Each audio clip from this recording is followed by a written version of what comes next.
खैर साहब, इससे पहले कि ये पीपल्स पार्टी वाले और पीडीएम वाले मामले पर आए, लेकिन ये आज जहांगीर तरीन ग्रुप और हुकूमत के दरमियान जो कुछ हुआ, क्या हुकूमत ब्लैकमेल हो गई है इस ग्रुप से? आप क्या समझते हैं?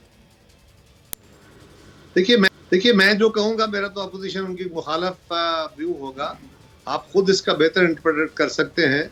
यह ग्रुप जब अपनी जमात के अंदर ग्रुप बना तो इन्होंने उससे पहले भी वजीर आजम साहब से मुलाकात की थी और इनके यही बयान आए थे कि हमारे वजीर आजम साहब से अच्छी बातें हो गई, उन्होंने हमारे तहफ़्फ़ुज़ात दूर कर दिए हैं। और उन्होंने वहाँ पे एक सेनेटर साहब हैं, उनको भी लगा दिया जो उनका केसेस को देखने के लिए। लेकिन फिर आपने देखा कि चीज़ें ज़्यादा और ज़्यादा कॉम्प्लिकेट हुई और ज़्यादा चीज़ें उबाल आ गए। जब भी एक दफ़ा लड़ाई हो जाती है तो फिर वापस नहीं हुआ करती। जब एक दफ़ा दूरियां हो जाती हैं तो आप इसको रिपेयर करने की कोशिश तो कर सकते हैं, लेकिन मैं आपको गारंटी से कह सकता हूं कि ये बजट से पहले फिर एक दफ़ा चीज़ें बस्ट हो जाएंगी और अब ये घर चलने वाला नज़र नहीं आता। लेकिन दूसरी तरफ ये भी है कि खान साहब का अपना भी पोल खुला कि उन्होंने वो कहते थे डेवलपमेंट फंड करप्शन का सबसे बड़ा सबब है, तो आज वो खुद करप्शन का सबब बन रहे हैं कि वो डेवलपमेंट फंड बांट रहे हैं, आज वो डेवलपमेंट की बातें कर रहे हैं सारा कुछ। लेकिन इसका अब इनका चलना जो है इकट्ठे वो मुमकिन नहीं है। सही, लेकिन वैसे तो कार साहब दोनों फरीक यकीन दिला रहे हैं कि अब बजट बड़ी आसानी से पास हो जाएगा और बजट तक ये मामला तय होगा। मैं तो सिर्फ ये कह रहा हूँ, आपने मुझसे तजिया पूछा, मैं अपनी राय का इजहार कर दिया, मैं कोई इससे ज्यादा तो नहीं कह रहा। आप बाकी आपकी राय अपनी जगह मोतबर। सही। अब ये इस ग्रुप बनाने का सब मकसद क्या था? जहांगीर तरीन साहब का जो एहतसाब हो रहा था वो रुकवाने के लिए प्रेशर डालना था, ये आप समझते हैं? और वो जो एहतसाब हुकूमत कर रही है वो दुरुस्त एहतसाब हो रहा है? चूंकि इन लोगों को भी शहजाद अकबर साहब पर एहतसाब के निज़ाम पर एतराज़ नहीं था, एहतसाब करने वाले पर एतराज़ था। उन पे भी था जी, पंजाब हुकूमत पे भी था, इंतकामी कार्रवाइयों का भी था, सब कुछ था। लेकिन अल्टीमेटली क्या हुआ, ये चीजें सेटल नहीं हुआ करती, और अगर सेटल होती हैं तो फिर एनआरओ और क्या होते हैं।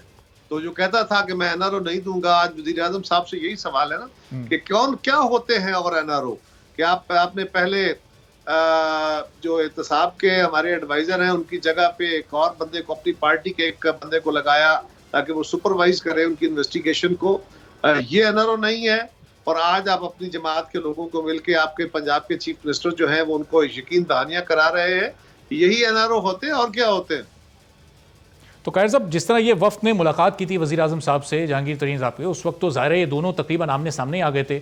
उसी तरह से आपकी जमात भी है, नून लीग भी है। कभी आप लोगों ने इस तरह वफ्द की सूरत में वज़ीर आज़म से मुलाकात करके उनको बावर कराने की कोशिश की कि हमारे खिलाफ जो ये केसेस चल रहे हैं, जो भी आप लोग के एतराज़ात हैं, कि उनसे मुलाकात करें, उनके सामने रखें इस तरह से एतराज़ात? उनकी अपनी जमात के अंदर से ये ग्रुप आया था, वज़ीर आज़म साहब को मिला था। उसके बाद वज़ीर आज़म साहब ने जब ये दोबारा ग्रुप मुतहरक हुआ तो इनके मुतालबात तो सामने हैं।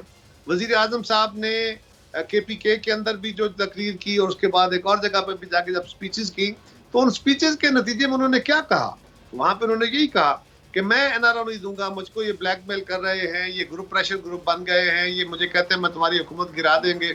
अपोजिशन तो हुकूमत गिराने की बातें पहले ही कर रही थी, अब कौन कह रहा था जिसको वजीर आजम साहब ये बातें कर रहे थे। तो जब वजीर आजम साहब अपनी तकरीरों में उनको कह रहे हैं कि ये माफियाज हैं, ये ब्लैकमेलर्स हैं, तो ये कितने दिन चलेंगे? ये वजीर आजम की बात नहीं चल सकी तो वजीर आला बेचारे की बात कौन सुन पाएगा? उस पर कितना दिन चलेंगे? सही। और खैर साहब, ईद के बाद हमने देखा पीपल्स पार्टी कुछ ज़रा खामोश हमें दिखाई दे रही थी इस पूरे मामले पर। क्या इंतज़ार आप लोग कर रहे थे कि हुकूमत का और इस ग्रुप का इस मामले का नतीजा क्या निकलता है? कोई इससे फ़ायदा अपोजिशन को हो सकता है? इस ग्रुप की बुनियाद पे पॉलिटिक्स तो नहीं हम कर रहे। हम ये कह रहे थे कि क्रैक्स बहुत बड़े बड़े ऑलरेडी हो गए हैं जमातों के अंदर, वो वाजे हो गया। हम कह रहे थे कि पंजाब की हुकूमत बड़ी आसानी से तब्दील हो सकती है। मुस्लिम लीग वाले साथी हमारे नहीं मान लेते तो अब तक वो फारग हो चुके होते। अगर वो मान लेते तो हम मरकजी हुकूमत भी फारग कर चुके होते और उसके नतीजे में रिफॉर्म्स हो जाती और रिफॉर्म्स के बाद नए इलेक्शन का डोल भी तभी डाला जा सकता था आसानी से। लेकिन हमारे दोस्त नहीं माने, ठीक है, इनकी मर्जी है। वैसे कह सब चलें, वो नहीं माने वो वजह तो उन्हीं को पता होगी, लेकिन आपकी नज़र में क्या वजह है ऐसा? जो तहरीक जिस मकसद के लिए शुरू की गई थी, जब वो मकसद आपने उनको सामने ही दिखा दिया, उसका रास्ता भी दिखा दिया, फिर उस रास्ते पर चलने को तैयार क्यों नहीं है वो?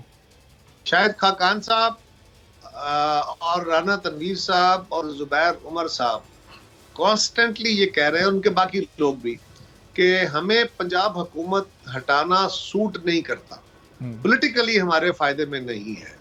वो पाकिस्तान के अवाम के या किसी असूल के तहत नहीं चल रहे, वो कहते हैं हमें पॉलिटिकली ये बात सूट नहीं करती, इसलिए हम उस हुकूमत को नहीं गिराना चाहते।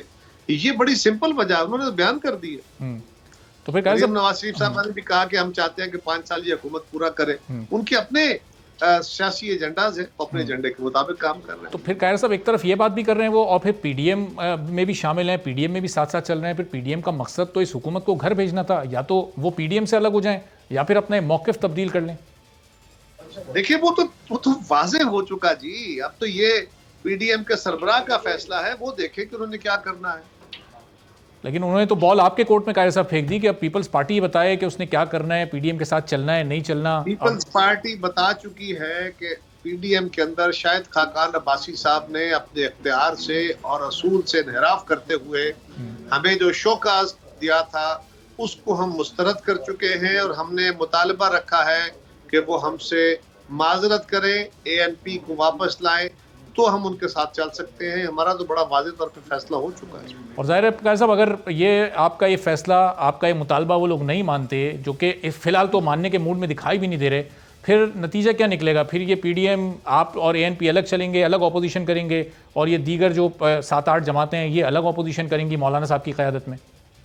हमने पहले दिन ये बात कही थी कि हम सिंगुलरली या कलेक्टिवली दोनों सूरतों में अपनी ड्यूटी अदा कर रहे हैं। एक सियासी जमात के तौर पे इस मुल्क के अंदर आईनी हुक्मरानी की बहाली के लिए, अवाम की सहूलतों के लिए, अवाम के ऊपर जो महंगाई का, बेरोजगारी का और एक गैर यकीनी की कैफियत तारी कर दी गई है, इस बहरानों से खात्मे का जो हमारी ड्यूटी है वो हम अदा करते रहेंगे। कलेक्टिवली चलते तो ज्यादा बेहतर तरीके से हो सकता था, लेकिन पीपल्स पार्टी बहरहाल अपनी सियासी जिम्मेदारी पूरी करती है। और कायर साहब, ये तलखियाँ और दूरियाँ उस वक्त पैदा हुई जब शहबाज शरीफ साहब ज़ाहिर है उस वक्त वो पाबंद सलासल थे, फिर वो उन्हें रिहाई मिली। उनके रिहा होने के बाद कहीं कोई बेहतरी की उम्मीद आपको नज़र आ रही है? अब जैसे उन्होंने इशाइये पे तमाम लोगों को मदऊ किया है, तो बिलावल साहब या जरदारी साहब कोशिश कर रहे हैं। मैं उनकी कोशिशों से आगाह नहीं हूँ। उनकी हमारी क़यादत से अगर कोई बात हुई है तो मेरे इल्म में नहीं है। और शहबाज साहब समझदार आदमी है, अगर वो सबको साथ लेके चलना चाहेंगे तो यकीनन बेहतरी का सामान पैदा हो जाएगा। सही, लेकिन फिर मौलाना साहब का जो बयानिया, शाहिद खाकान साहब का बयानिया, मरियम नवाज साहिबा का बयानिया, और अगर शहबाज साहब कुछ मुख्तलिफ बात करते हैं तो फिर ये अपोजिशन ये यकजा कैसे हो सकेगी मुख्तलिफ बयानियों के साथ? कह साहब देखिए फ़र्क नहीं होगा जी, सब एक पेज पे ही होंगे तो इकट्ठे होकर चलेंगे ना।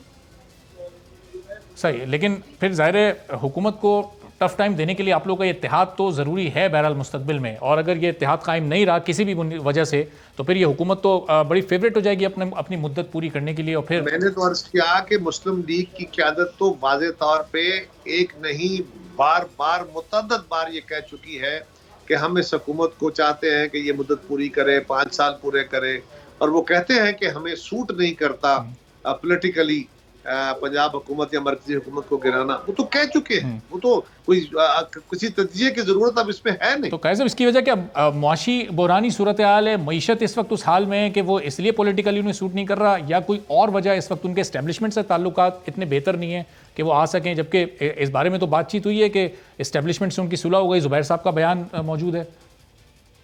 ये बात भी दुरुस्त है कि उनका बयान मौजूद है, लेकिन मेरे पास कोई सबूत है नहीं, इसलिए मैं किसी के ऊपर एलिगेशन नहीं लगा रहा। जुबैर उमर साहब ने कहा, इसलिए उनकी बात माननी चाहिए। बाकी मेरे पास इसका कोई सबूत नहीं है, और क्यों वो ऐसा कर रहे हैं इसका जवाब तो वही दे सकते हैं। मेरे ख्याल में वो जो हमारा ख्याल हम जो बार बार कह रहे हैं कि अगर हमारे दोस्त हुकूमत से लड़ते तो आज तक हुकूमत फारग हो गई होती, वो अपोजिशन से लड़ पड़े हैं, पता नहीं क्यों। ये तो इसका सवाल का जवाब तो वही दे सकते हैं। लेकिन कैसा वो एतराज़ तो उन्हें ज़ाहिर था ना, जब आप नाश्ते पर वहाँ मौजूद थे और उधर गिलानी साहब को सेनेट में अपोजिशन लीडर नामजद करवा लिया गया, तो वहाँ से ये मामला ख़राब हुआ, पीपल्स पार्टी ने एतमाद में नहीं लिया। गिलानी साहब मेरे नाश्ते पे जाने से पहले गिलानी साहब और जो मुस्लिम लीग के दोस्त थे, ये अपने कागजात अपने साथ जिन लोगों को उन्होंने साइन कराए थे उनके नॉमिनेशन जमा करा चुके थे। सब्सक्राइब करें और बेल दबाएं ताकि कोई खबर रह न जाए।